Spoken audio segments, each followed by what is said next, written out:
إن المتقين في مقام أمين في جنات وعيون يلبسون من سندس وإستبرق متقابلين. أعوذ بالله من الشيطان الرجيم. بسم الله الرحمن الرحيم. الحمد لله رب العالمين والصلاة والسلام على خاتم الأنبياء أشرف المرسلين. One of the greatest miracles of the Prophet Muhammad, peace be upon him, was the splitting of the moon. This is something that showed the world that he was no doubt a true prophet. Now, as a Muslim, we believe in this, as we believe in some great miracles of other prophets like Jesus, peace be upon him, and Moses splitting the ocean and so on. And what is the evidence as a Muslim is the verses from the Quran. In Surah Qamar, اقتربت الساعة وانشق القمر وإن يروا آية يعرضوا ويقولوا سحر مستمر. First two ayat, these two verses clearly state that this happened. Now some people, they say, oh, this didn't happen, this will happen closer to the Day of Judgment and so on. But that is incorrect. As you can see on your screen, the great scholar of Islam, Ibn Kathir, in his tafsir, in explanation, he wrote that this happened during the time of the Prophet Muhammad, peace be upon him, as has been mentioned in the Quran and also in ahadith mutawatira, in numerous narrations with authentic asanid that are sahiha, authentic chains of narrators, as has been authentically reported from Ibn Mas'ud. And he mentions the narration, and he says that this is something that has been agreed upon by the scholars of Islam, that the moon was split during the time of the Prophet Muhammad, peace be upon him, and this was from the great miracle of the Prophet Muhammad, peace be upon him. So from the Quran itself, from the mutawatir sahih ahadith, and from the agreement of the scholars of Islam, we know this happened. But what about the skeptic? What about the atheist? What about the agnostic? What about somebody who says that this is an extraordinary event, and this type of a claim that is an extraordinary claim requires extraordinary evidence? Okay, so this video is really for them. Let's talk about where did the moon come from. As you see, the moon that we see in front of us, at night, out, bright, where are the origins of the moon? So there are some theories, and NASA and all these organizations that go out and they research, they have no eyewitness accounts. But one of the theories is that there was a giant impact. This hypothesis has been put forward that a Mars-sized planet called Theia crashed into the Earth. And what you will see is a picture of an artist's imagination, renderation of what it might have looked like. Obviously, we have no video. We don't have a Twitter-approved YouTube video to post of it. But NASA and others have said that there was a giant impact that hit the Earth, and debris from the Earth came out from this impact and formed over long periods of time, mostly about 4.5 billion years ago, and it formed into the moon that we have today. Okay. Now, this is an extraordinary claim as well, without any actual evidence. What are some of the indications that this may have happened? Well, they said, well, the moon has an orbit kind of like the Earth and its core and this, and they found many traces, even though we have no such crater that we can point to on Earth that where this impact happened and so on. But they found traces on the moon and things, and they deduced this, and this is taught to us in university classes and in high schools and so on. Even though we have no eyewitness account, we have no actual physical evidence and so on.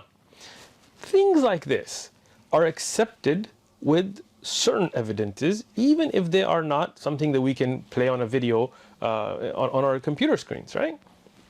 For example, in history we're told about the 7 wonders of the ancient world, 7 marvelous, extraordinary wonders that were there in the ancient world. One of them is still standing, and that's the pyramids in Giza. So that one we can go look at, no doubt.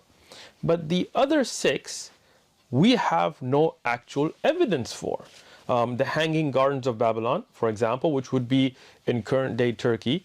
But in reality, there's no physical evidence of them at all. So why do we teach them in history? Why do we accept them? Because we do have some oral traditions. We don't have any written first-hand reports of them.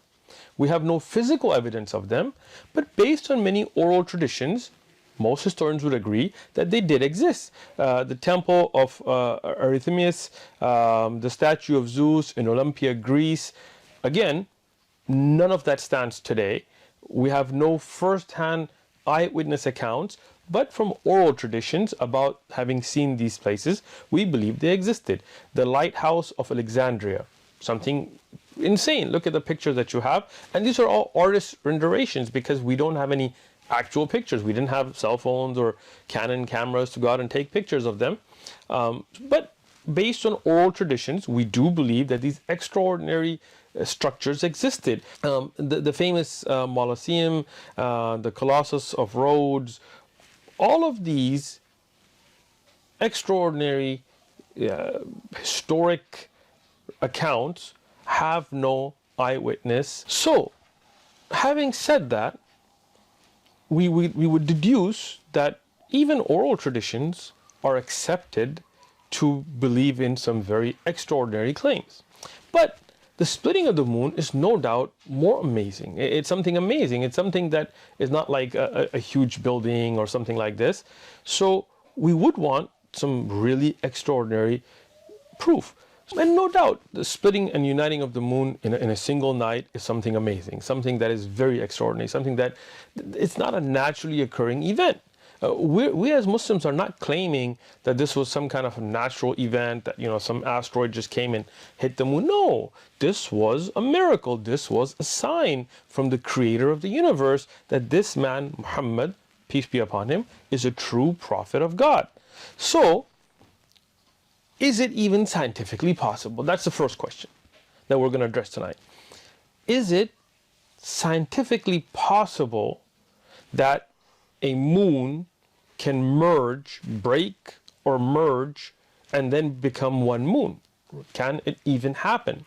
Well, according to NASA, and I'm putting a link to NASA's website, many of these pictures that are being shown are from NASA themselves. They're not doctored, they're not edited, they're not photoshopped. These are NASA pictures. Now, I am not claiming that NASA is in agreement with a lot of these things. What I am showing is what their research showed, and you can look at it on their website. So NASA sent a rover to Saturn, Cassini, and spent 20 years. It was sent out in 1997. The pictures that you're looking at are from that rover, that it went out to look at the moons of Saturn and look at Saturn itself, and spent 20 years in space. And in 2017, it crashed onto the surface of Saturn and it's destroyed. But those images we still have. So let's look at some of these images of Lepidus. Lepidus is one of the moons of Saturn. And if you look at it, you see this ridge that NASA has shown. This is a mystery. They wondered, why is there such a ridge? As you can see in the picture, that goes all the way across that moon. And why is it that the surface is so different on different sides? Well, according to NASA, one of the accepted theories is that this was an impact, two moons, or a body that separated at a certain time, crashed in, and as you can see an artist's rendering of it, to make the moon today. And after scanning the surface, this is what they have come up with, that two separate bodies came together and today it's one moon. So can you say, is it possible? No doubt it's possible. But that is not our moon, right? That is something in Saturn. Okay, so let's talk about our moon. If you look at the picture on your screen today, and this is, again, you can find all of these on NASA's website itself, and I've put a link in the description. You'll have to search around there. The moon has our moon, the Earth's moon, has two very different faces. One that is facing towards the Earth and one that is facing away from the Earth, and they're very different. Well, why is that? One of the theories that's put forward by NASA themselves is that this is because there was a merging, and this is now the picture you have on your screen, this is also an artist's rendering of a theory put forward by NASA scientists that there was a merging of two moons into one, in our moon, of the Earth's moon. So what does this tell you? That no doubt it is very possible that our moon has been merged back together.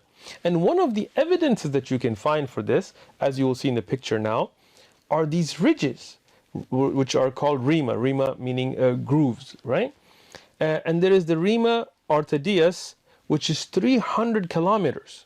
In fact, all across the moon, in different places, you will find these cracks. Well, what causes them? There are many theories. One of them being that, as we mentioned before, that the two moons that collided caused these ridges. One of them being their volcanic tunnels and so on.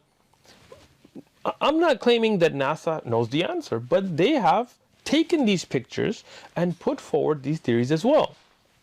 So, how can we be sure did the moon ever split and come back together? Well, I mean, the only way we could really know is if we had eyewitness accounts. Wouldn't that be amazing if we actually had eyewitness accounts? Well, we do. We do have eyewitness accounts. Let me begin with those.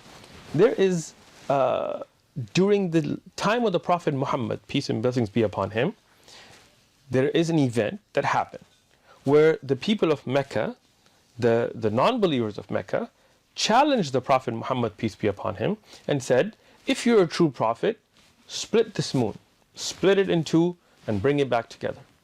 And the Prophet Muhammad, peace be upon him, told them that if I do this, will you believe? They said yes. He said okay. And he prayed to God, to the Creator, to Allah. And Allah split the moon. And eyewitnesses saw this. And I know this is an amazing, extraordinary event. That's why we call it a miracle. And it came back together the same night. Now, a skeptic would ask, okay, well, who saw this? Obviously the Prophet Muhammad, peace be upon him. But you could say, well, he's the one that's performing this, so, who else saw it? Well, we have in historic documentation, in a book called Sahih al-Bukhari, we have the narration from Ibn Mas'ud. Ibn Mas'ud is one of the companions of the Prophet Muhammad, peace be upon him. And in the narration that is on your screen now, he reports this to have occurred as well. Now, you could say, okay, well, who's Ibn Mas'ud? Ibn Mas'ud, we know exact details about this eyewitness. What was his name? His name was Abdullah. What was his father's name? His father's name was Mas'ud. What was his mother known as? Abd. Did he have siblings? Yes. For example, he had a brother named Utbah. Okay, was he married? Yes. His wife was named Zainab. Did he have children? Yes. We know all of those details. We know who his son was, we know who his father was, we know he was born in 594, we know that he died in 653. So this person who was an eyewitness, and his credibility, his abilities, his history is well known. Okay, but who did he tell this event to? Well, as you can see on your screen, he told it to Abu Ma'mar. Well, who's Abu Ma'mar? His name is Abdullah. Well, who's his father? His father is a man named Sakhbara. Well, who did he tell it to? He told it to a man named Ibrahim al-Nakhai. Ibrahim, who is Ibrahim al-Nakhai? He is the son, his name is Ibrahim, his father's name is Yazid. Well, who's his grandfather? His grandfather's name is Qais. Well, who did he tell it to? He told it to Suleiman. Well, who is Suleiman? Suleiman ibn Mahran al-A'mash. So you see, the entire community that heard this event, the chain of narrators are all well known to us. All the way to Imam Bukhari and At-Tirmidhi and other historians that wrote down this event. Not only do we know who those narrators are, we even know how reliable were they in their memorization, how trustworthy were they. We have their entire biography. Okay. Now, already we have more eyewitness accounts than for the hanging gardens of Babylon or the lighthouse of Alexandria, meaning that we actually know the person, we know their history who physically saw it. So you could say that if such an extraordinary event happened, why is Abdullah ibn Mas'ud the only witness? Well, he's not. We have more eyewitnesses. Who are they? Let's name more. Jubair ibn Mut'im. Well, who was Jubair ibn Mut'im? He was somebody who was a companion of the Prophet Muhammad, peace be upon him, but he became a Muslim in 628 at the Treaty of Hudaybiyah. So that would mean that before the migration of the Prophet Muhammad, peace be upon him, from Mecca to Medina, which was around 622, he was a non-Muslim. So he was from Mecca, and as a non-Muslim, he witnessed this account, and he has an eyewitness account that is on your screen. Imam Ahmad in his Musnad, Imam Tirmidhi in his Jami', authentic narration, where he also says that I witnessed it, I saw that during the time of the Prophet Muhammad, peace be upon him, the moon split and came back together. So now you have another witness, and we have the same details about him and everybody that he reported to. Who was his father? It was Mut'im ibn Adi. Did he have a son? Yes. One of his sons was Nafi' ibn Jubair. When did he die? 679. So with all of that clear detail, we have another eyewitness. First, that Abdullah ibn Mas'ud, who was a Muslim already, and the other, Jubair, who was not a Muslim at that time, that later accepted Islam. Okay, well, so you got two. How many else can you give us? Many more. Hudayfa ibn Yaman. Hudayfa ibn Yaman, he was also a companion of the Prophet Muhammad, peace be upon him. We have the exact same details: father, mother, children, where he lived, how good was his memory, what kind of a person was he, what he did. All of that detail is present, and Abu Nu'aym and Al-Bayhaqi and others have mentioned his narration. So this is also, it's on your screen. He was also an eyewitness to the account. More, let's give you more. Anas ibn Malik. Anas ibn Malik, the interesting thing about him is he's born in 612 and he dies in 711. And he's from Medina. And he, in Sahih al-Bukhari, he also witnesses this event. So that means the people of Medina were also witnesses to this event. Okay, Abdullah ibn Abbas, also another witness, authentic. We have Abdullah ibn Umar, who was the son of Umar ibn Khattab, famous companion, also an authentic narration.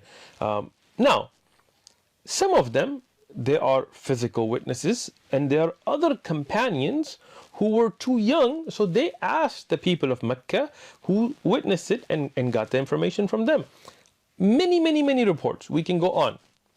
But a very important report from eyewitnesses is what's reported by Ibn Kathir in Bidayah wa Nihaya, in one of the famous books of Islamic history called Bidayah wa Nihaya. It is also reported by Abu Nu'aym, and it's also reported by Ibn Sayyid al-Nas.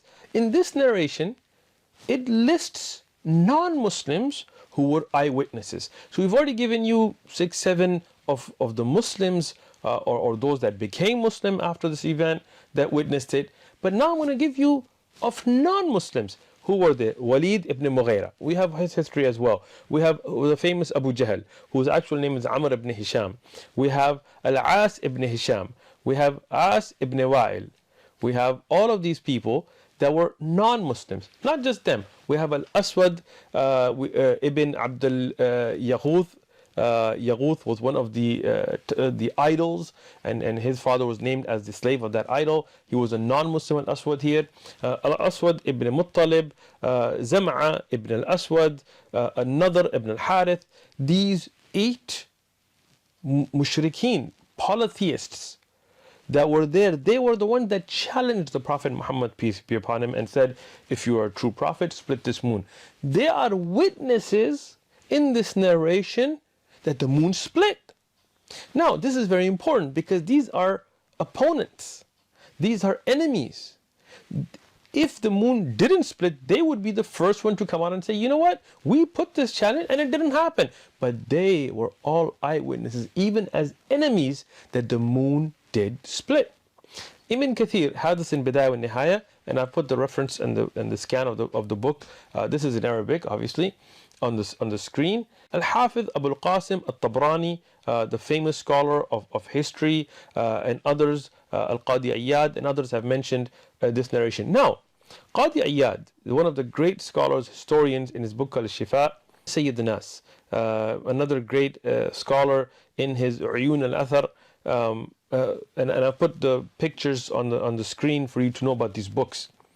They mention a very important narration, and Ibn Kathir has this in Bidayah wa Nihaya, that not only did these enemies of the Prophet Muhammad, peace be upon him, witness this, but they said that if this man, Muhammad, peace be upon him, has done some kind of magic, this is a trick, then he may have fooled us, but he will not have fooled the whole world. This is a skeptical question, and this is good. So they said, we will ask those caravans that were out to Yemen or to Syria, that were out, that were not in Mecca, whether they saw this event or not. And this is a question that somebody may have. If this event happened, why did people outside of Mecca not see it? Well, they did. In this narration, they asked the caravans that returned to Mecca, and every single one of them confirmed that they also saw the moon split. So now this is very important, because not only did the people of Mecca and a report out of Medina and proponents and opponents all see this as eyewitness accounts, but people that were outside in caravans in Arabia also saw the same event. And this is something that was mentioned in the Quran. If any of the polytheists, the mushrikeen, the idol worshippers, saw this in the Quran and had not witnessed it, they would have objected to this. In the later time, this happened in Mecca, after the migration of the Prophet Muhammad, peace be upon him, to Medina, and then coming back at Fath of Mecca, the victory of Mecca. They would have said, hey, in your Quran it says the moon split, but we didn't see it. But they didn't, because those mushrikeen, those polytheists, they themselves saw the event as well. Now, as a skeptic, somebody who's agnostic, somebody who's going to question, they may say, okay, you have reports out of Mecca and Arabia and these caravans and Medina, but what about other parts of the world? If some great event like this happened, like the moon splits, then surely people in other parts of the world would have seen it. Well, first thing, it is unrealistic to expect that people would have seen it in the daytime, right? Because we can't see the moon in the daytime. So, you know, in parts of North America and South America and Europe, if you look at time, if it was the early part of the night, obviously this wasn't midnight or 2, 3 a.m. because then people would have been asleep in those days. In the early part of the night, if the moon split, when the people were out, that means that in Europe and the United States, which obviously didn't exist at the time, but let's say North America and South America, it would be daytime. Night had not come. The sun begins its cycle from the east and sets in the west. So that means it would have been daytime. It is unrealistic to expect them to have seen it. Although if you go way back into Japan and Fiji and these areas, then it would have been probably getting very, very late. So most people would have been sleeping. But where is it likely that somebody could have seen it other than Arabia? Well, there could have been reports, no doubt, out of places like India, because Al-Hind, which would be east of Arabia, it would still be, you know, the earlier part of the night. Okay, so why don't we have any reports from there? Well, we do. In the book called Qissatul Shakruti Farmat, which is in a manuscript format, the actual handwritten manuscript, in the British Library, there is evidence that has been produced that there was an account in India regarding this by a king of Kerala, of southern India, that saw this, and later when he met Muslims, he became a Muslim. Now, you can question that report, and I did as well. We want to make sure that we're looking at authentic, well-established history. No problem. So what I did is I emailed the British Library and I asked them about this, and I'm going to read off their email. So the inquiry I sent was to the British Library, which is at 96 Euston Road, London, NW1 2DB, United Kingdom. And I called them and I emailed them and I requested information about this manuscript. The response I got is from the Asian Africa Reference Services India office, that's a subdivision of that service, from the India Office Papers, Oriental Language Publications, and Oriental Language Manuscripts. They said, we are pleased to confirm that we do indeed hold in our collection a composite manuscript, and the reference number is IO Islamic 2807. On portfolios 81 through 104 verso, there is an account of an Indian king having witnessed the splitting of the moon and converting to Islam. The manuscript is entitled Qissatul Shakuruti Firmad and is listed in our published catalogs with the following: a fabulous account of the first settlement of Mohammedans in Malabar under King Shakuruti Krenagoro, a contemporary of Muhammad, peace be upon him, who was converted to Islam by the miracle of the division of the moon. So there is such a manuscript, but can you say this was a first-hand account? Can you say this is a historically acceptable account?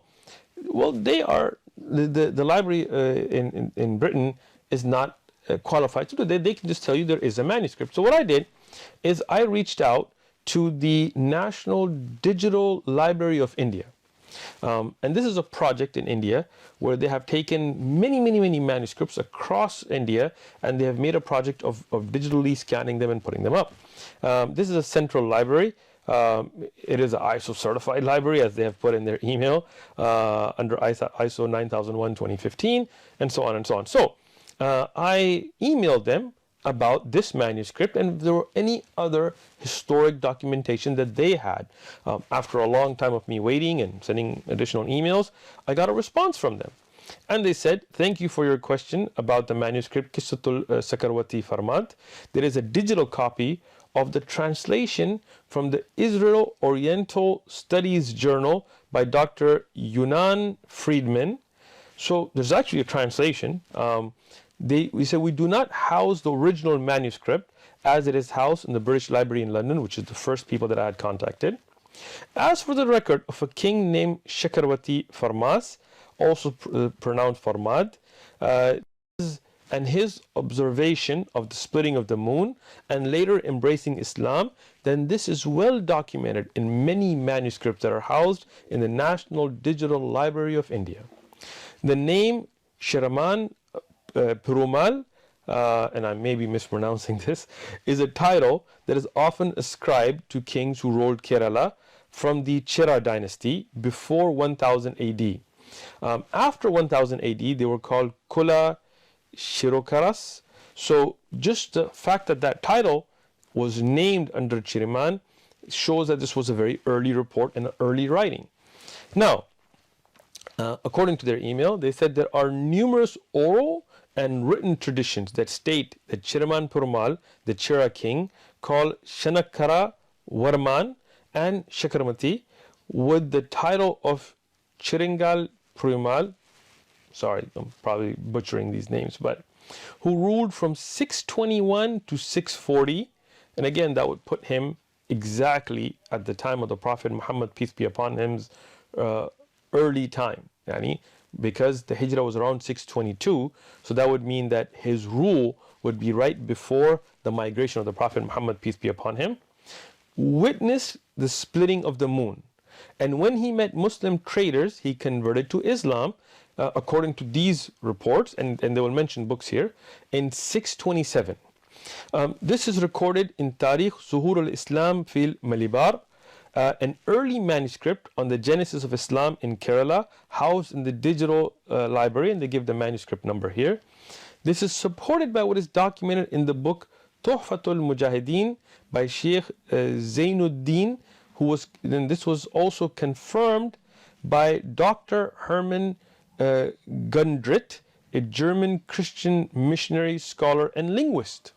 This is also, his work is in the digital library, and they've given the manuscript number here as well. Dr. German Gundrit speaks of two Chera kings who went to Mecca, Shankarwanmarma, during the first century of Islam, and Rama Varma Kulashkankaram in the later, who would also be called under the title of Sherman Perumal. This account is also, in fact, recorded by the Portuguese writer Dorte Barbosa. And we have a manuscript here in the digital library for that as well. He writes about a mighty king named Chirman Purmal who ruled Kerala, converting to Islam, and ordered the Chirman Mosque, which is still standing in India. This was built in 629 AD after the death of Chirman Purmal, who died in the Arabian Peninsula, according to these reports. This is also confirmed by another Portuguese writer named Joás de Barros and Diogo Alcortos. Both of them have confirmed these events as well in their historic writings that have been recorded in manuscripts that are in the digital library. He ends this email with, in India, it is well known part of our history, and the accounts of Chera kings who witnessed the splitting of the moon is well accepted as a historically proven record with oral and written traditions. Other historic events of that as recorded in Al-Isaba of Ibn Hajar. Now, this is the end of the email from the National Digital Library of India Project, Central Library. They gave the ISO certification, phone number and contact report up on the screen by Ibn Hajar Asqalani. In summary, when we look at an extraordinary claim, no doubt we have provided here extraordinary evidence. Eyewitnesses, and not just eyewitnesses, those that were proponents and opponents, those that were in the same city of Mecca and those that were outside of Mecca. Those reports are all eyewitness first-hand reports that have been verified and documented. On top of that, we have seen reports that are historically acceptable. They do not meet the level of criterion that Islamic scholars have for checking of Jarh wa Ta'dil, but they are acceptable reports, historic reports out of India, of multiple sources that orally and in written format have documented that there was a king in India that witnessed this and later accepted Islam. The mosque that was built, and there's a picture of the mosque here, it is still standing. It has been through fires and so on, but it is such a well accepted fact that this mosque was built by that king after his accepting of Islam, after his witnessing the splitting of the moon, that even the Prime Minister of India made a gold replica of it to give a gift to the King of Saudi Arabia, showing the history of Islam in India. And there's a picture of this that I've put on the screen here for you to see. All the information about the kings of India and what happened during that time frame have been accepted through such reports. So this, collaborated by the eyewitness accounts in the time of the Prophet Muhammad, peace be upon him, that are no doubt verified, show clear evidence. There is more evidence presented here than for most of history. Columbus coming to South America and where he landed and what happened between him and the Incas and the Aztecs and so on. Who were the eyewitnesses to these accounts? Who did they tell this account to? Who were their parents? Who were their children? How reliable was their memory? We don't know. Because of those oral traditions, because of writings that are way after them, we accept these accounts.